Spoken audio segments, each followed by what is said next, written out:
Help you folks? Name's Randolph. I'm the manager. We're looking for Rose. Works as a waitress down at the diner. Rose, sure.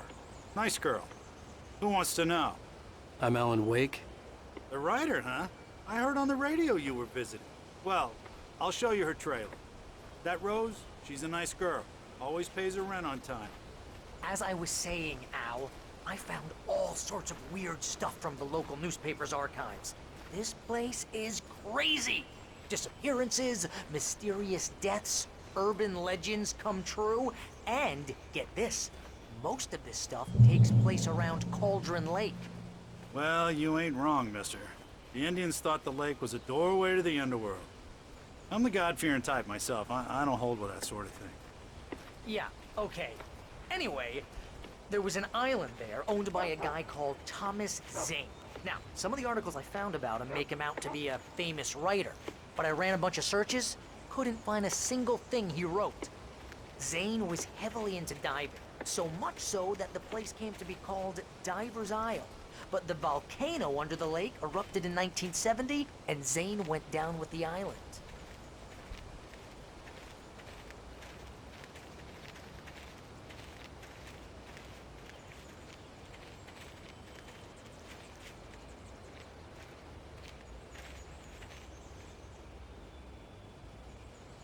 It gets better. A local girl, Barbara Jagger, drowned in Cauldron Lake just a week earlier. They were lovers. Sure, Jagger's a local spook store. The Scratchin' Hag. Comes for you in the dark. Childish stuff like that. Anyway, Al, I'm just getting to the best part. All of the articles about this stuff were written by Cynthia Weaver. I asked around, and she's that crazy bag lady you met. What, the lamp lady? She can be a little loopy, but she's not homeless or anything. Yeah, anyway, she knew both Jagger and Zane before they both died, and she had some kind of a breakdown.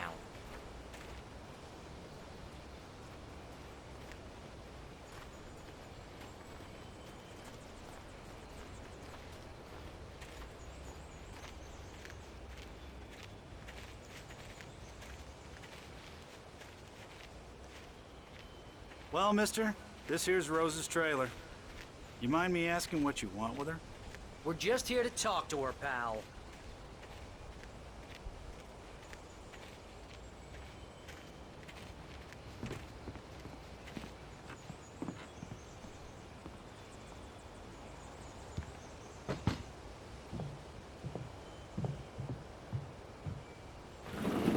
Welcome to...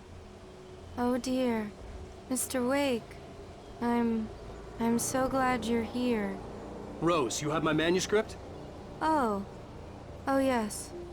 Yes. Please, come in.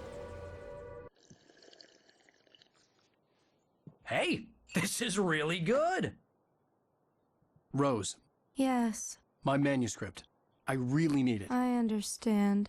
I know what you need. A muse to inspire you. Oh, for Barry. She doesn't have anything. Yeah, hey, Al? Al, what's... Oh... Barry! What? What?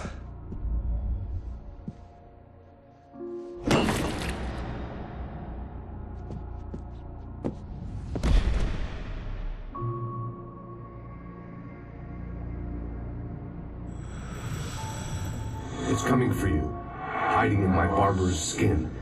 I'm too weak to stop it. You must turn the lights on. I promised I'd come visit you and your lovely wife. You must finish what you started. I insist. You must turn the lights on.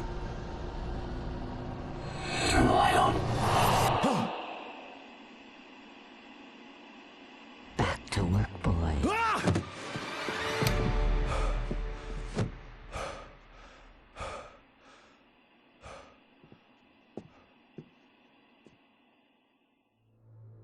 I felt nauseous, hungover. Only anger kept me going. I can't tell reality from dream anymore, but it seems I have an imaginary editor to help me. She's an old woman in a funeral dress. I call her Barbara Jagger. She's very strict. I'm writing faster and faster. My manuscript is being heavily revised. The edits are getting very aggressive, and each day there's less of me and more of her. I hate it, but I know she's right. She promises me I can save Alice this way. She knows more of this than I do. About the complex incantation I'm attempting. About this place. She's worked with another writer under similar circumstances, Thomas Zane. The genre of the story seems to be shifting. It's turning into a horror story. I'm getting close. I can feel it.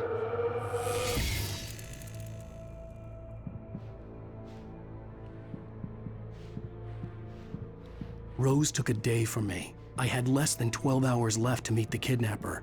All I could do was get Barry into the car, work something out once I got on the road. Welcome to the Oh Dear Diner. What can I get you today? Coffee? I couldn't work up much hate for Rose. Something had used her to get to me and left its mark. My gun and flashlight were gone. I'd have to find a way to get Barry into the car as quickly as possible. There was no time to waste. Mr. Randolph liked Rose. That little smile she had. How she was still sweet when life had tried so hard to make her bitter. It wasn't any of his business what she did in her trailer. But those strangers, the writer and his smart-ass sidekick, looked like trouble. And they'd been in there for hours, way past her normal bedtime. He reached for the phone and called the sheriff's station.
Oh, you're gonna get it now.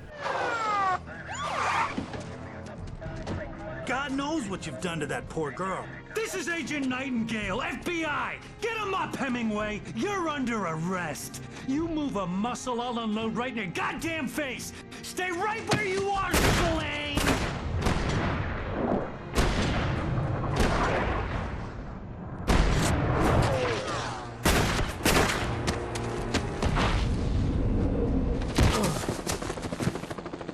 What are? I'm standing right here, you goddamn maniac!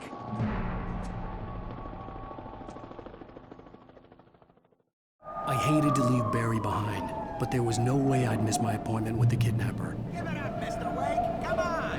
Make it easy on us. Don't let him get away! Move it! Move it! Move it!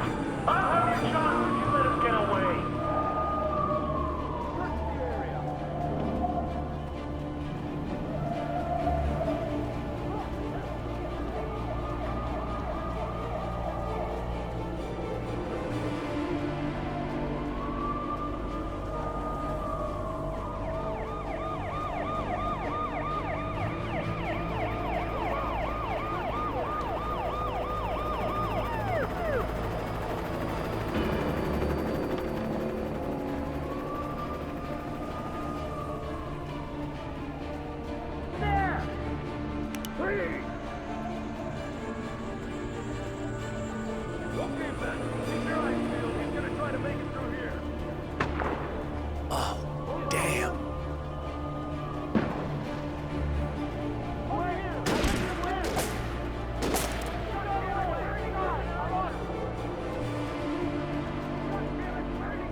This horror was everywhere I went, circling me. The cops didn't stand a chance. They were after a writer, not a monster. I've lost contact with Lucas Lynn you assigned to me. It's Wake's doing. Wait, are you seriously telling me that you writer?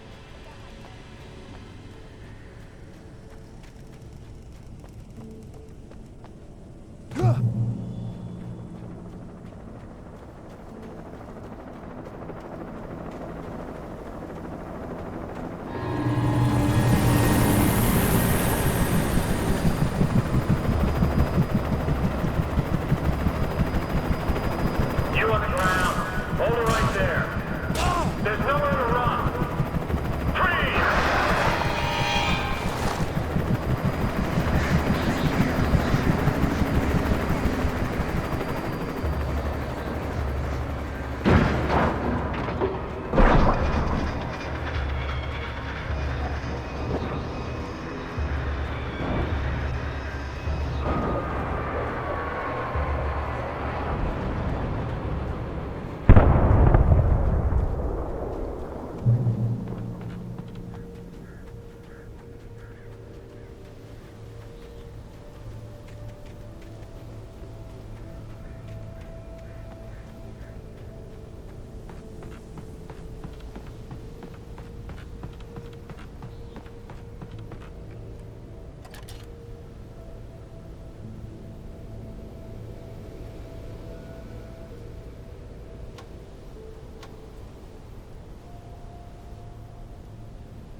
This is Jane. Mulligan, Thornton, come in. Over. Thornton here. Jane, we got both Wheeler and Rose in custody. They didn't put up a fight or anything. My name is... Hey, what you... Come on! Sit down and give me that. Jane, Mulligan here. Over. Go ahead, Mulligan. Over. We got Wheeler and Rose here. Wheeler's drunk or hopped up on something. Speaking of which, that Fed had a pretty distinctive whiff of Otis Scotch about I could see the lights of the radio station in the distance. I don't have anything on that, Deputy Mulligan. Over. Well, whatever. Anyway, Rose is just being plain weird here. You better get Docky and take a look at both. Over. Gotcha. You better get them here quickly. The Fed's gonna want to interview Wheeler. Over. Oh, yeah, I'll bet. Looks like they have a lot in common. Mulligan out.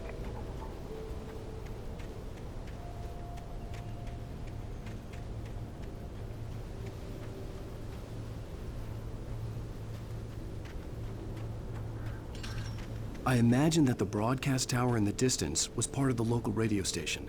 Maine seemed like a decent guy. Perhaps he could give me directions to the coal mine.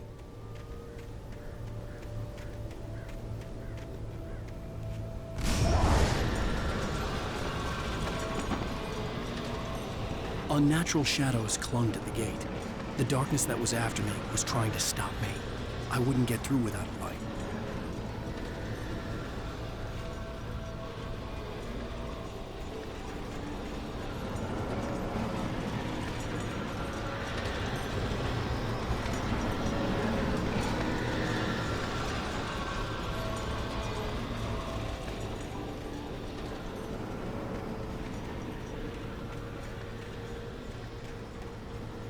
There was no power to the searchlight.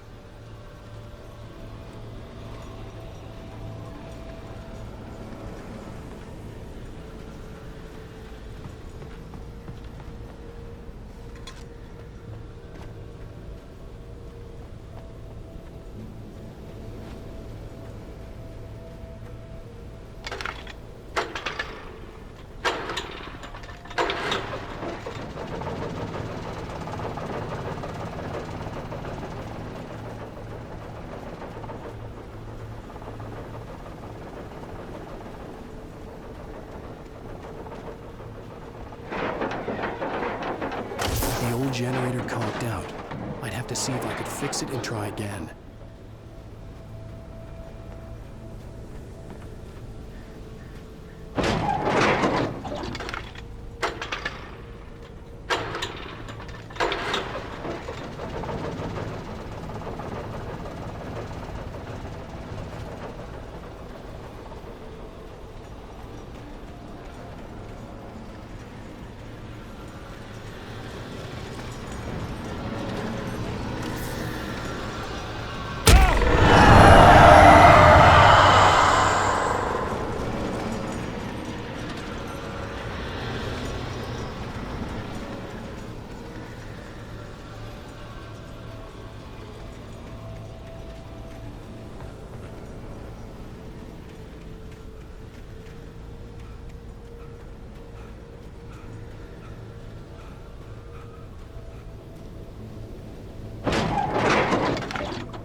It took me a moment to recognize the flashbang grenades. They were an ideal weapon for my situation. Team 1, come in. Over. Team 1, this is Sheriff Breaker. Report. Over. Team 2, come in. I need a report. Over. Come on, guys. Talk to me. Come in, please. Over.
call. You're on KBF-FM with Pat Maine. It's Milt Peabody, Pat. What's on your mind, Milt?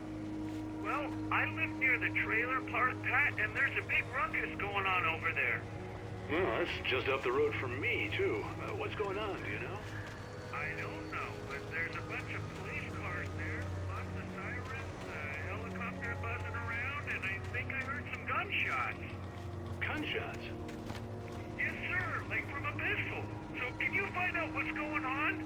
Because it's just next door and they're popping off guns there. They're still shooting? No, it was maybe 10, 15 minutes ago. It sounds serious, Pat. I'm telling you, it don't sound like no party. Well, I'm certainly going to give the station a call, Milt. Okay. You'll hear it here as soon as I hear from them. Okay, thanks.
hoped Maine could lend me a car to get to the coal mine.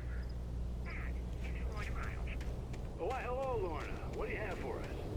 Well, I just don't see why the cops bother with the trailer park. What do you mean? It's a trailer park. Of course you're going to have trouble in a place like that. I mean, what do you expect? The sheriff should be helping us normal citizens instead of wasting resources on those people. Well, Let the trash sort themselves out. I'm sorry, but my granddaddy settled in Bright Falls in 1911. well, thank you very much for that compassionate viewpoint, Lorna.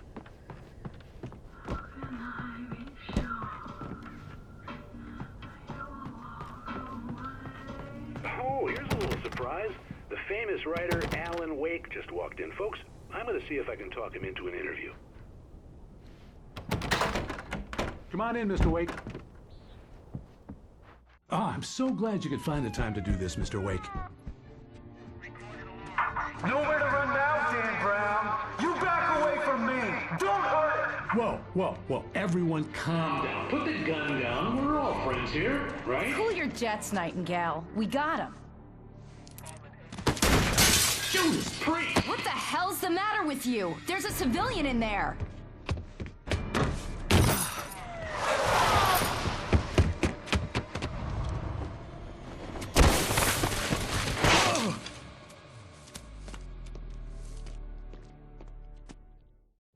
I'll get you yet, even if it kills me. You hear me? You hear me, H.P. Lovecraft? I had fallen off so many cliffs it was ridiculous. That's what you get for naming a book The Sudden Stop. It was probably good I hadn't had the chance to tell Maine where I was going. I'd have to lose the cops and find my own way to the mine.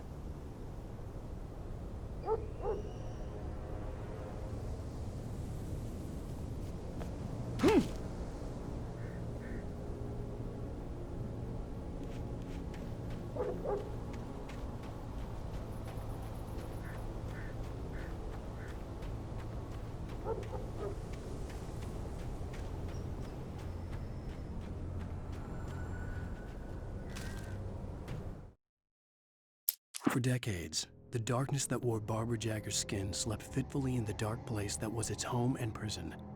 It was hungry and in pain. It dreamed of its nights of glory when the poet's writing had called it from the depths and given it a brief, terrible taste of power and freedom. The rock stars had stirred it from the deep sleep the poet had sunk it back to in the end.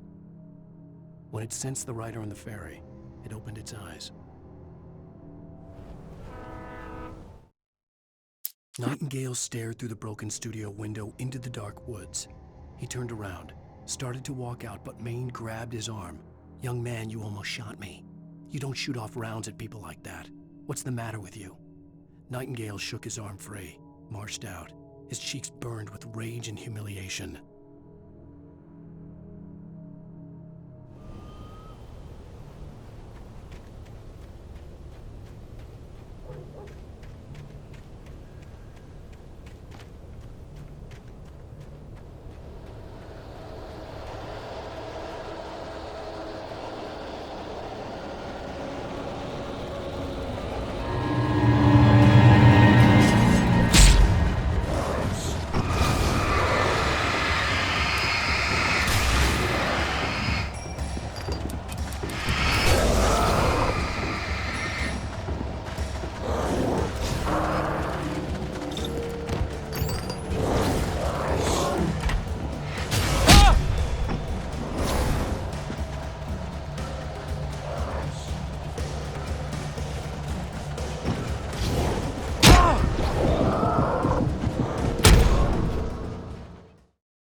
I'll get you yet, even if it kills me. You hear me? You hear me, H.P. Lovecraft?